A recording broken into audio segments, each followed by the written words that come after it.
ఈ 25 నామాలు ఎక్కడ చెప్తున్నాడో అక్కడ సహస్రం చెప్పినంత శక్తి మీకు కలుగుతుంది. అంత గొప్ప నామాలు నేను చెప్తాను, మీరు కూడా చెప్పండి.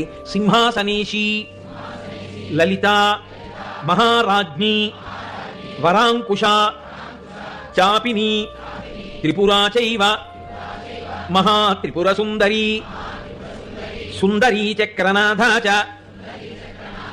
సామ్రాజ్ఞి, చక్రిణీ తథా చక్రేశ్వరి, మహాదేవి, కామేశి, పరమేశ్వరి, కామరాజప్రియా, కామకోటిక, చక్రవర్తిని, మహావిద్య, శివానంగవల్లభ, సర్వపాటల, కుళనాథ, ఆమ్నాయనాథ, సర్వాంనాయ నివాసిని, శృంగారనాయికా చేతి,